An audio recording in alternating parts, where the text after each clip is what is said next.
Hello and welcome back to another book review with your friend Patrick. I make these book reviews for you so that you have an idea and an insight into your potential next book that you may want to read, because we all know that self-education is more important than formal education. And formal education is what allows you to create your dream life and the dream lifestyle that you always wanted and that we all know every single one of us deserves. Today I'm going to share some insights about the book called Extreme Ownership by Leif, Babin and Jocko Willink, How US Navy SEALs Lead and Win. US Navy SEALs are some of the most sophisticated military operation groups in the world. They also have other famous books and movies, one of them called American Sniper, starring Bradley Cooper in the main role. Now, what I really like about this book is how these leadership principles for extreme ownership experienced by Jocko Willink and Leif Babin in the war zones in Iraq, some of the most dangerous places on this planet, how they then transform and give examples how to apply them in business and other areas in your life as well. Now, every leadership principle has its own chapter, and every single chapter is separated into three parts. The first one is the example of this leadership principle that Jocko Willink and Leif Babin learned through experience and grew through that leadership principle in the war zone, in real life application. And that's a powerful principle, because if you are in a war zone, any decision as a leader can make the difference between life and death. So you have to lead with extreme ownership, and you have to be a great leader applying those leadership principles in order to be successful and accomplish the missions that you are setting out to.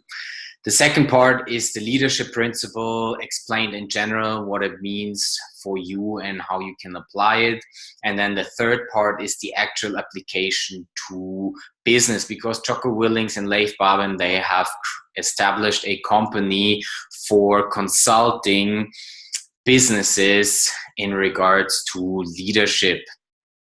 Now, the first part is about winning the war within.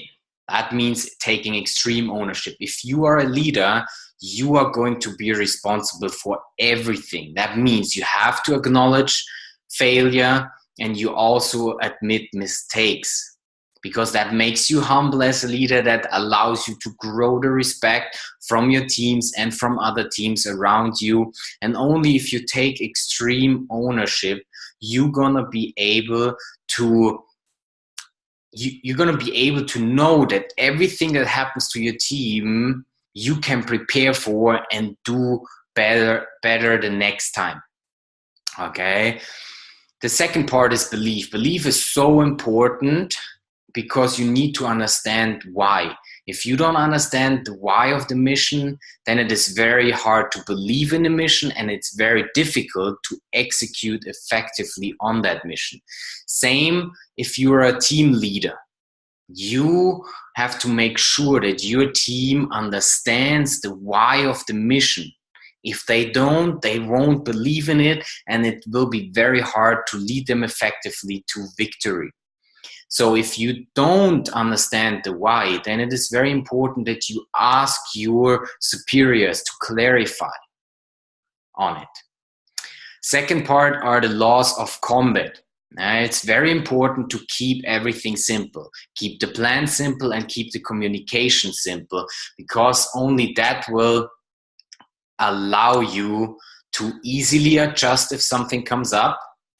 Because complex plans, they will always create confusion. And there are going to be things that are not going to go to your way. There are going to be things that are going to go wrong. And then you need a simple plan and communication to be able to easily adjust the situation. You and your team, you have to understand it well enough so you don't need to think about understanding it, because once you think about the mission and to try to understand it, your focus and your energy is somewhere else than on the mission itself. Prioritization is also very important. You have to determine the greatest priority for your team and then execute on it. Always start with the highest priority first and then move on to the next one. You have to step back from your immediate emotional response by determining the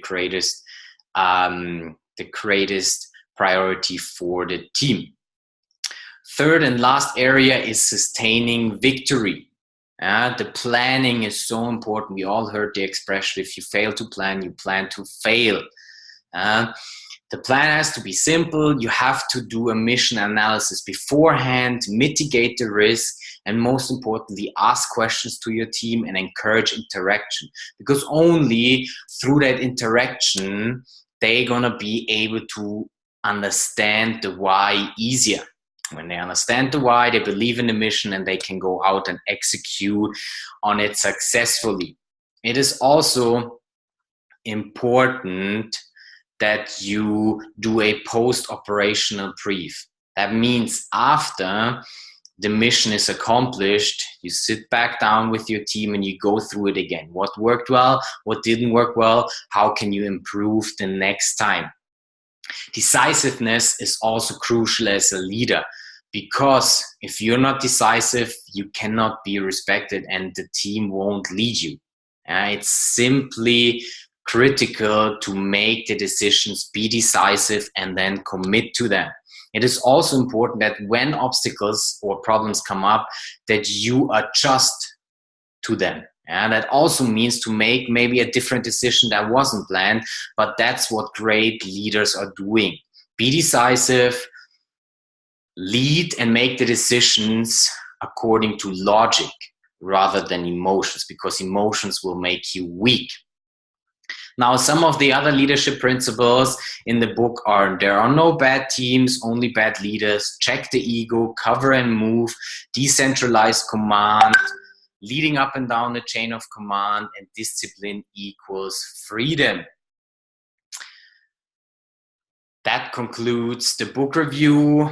I'm really thankful for every single one of you to take out the time, watch this video. If you do have any questions, or if you have read the book and want to start a discussion, go ahead, leave some comments and I will join in the discussion. Until next time, my friends, have a great day and never give up on your dreams.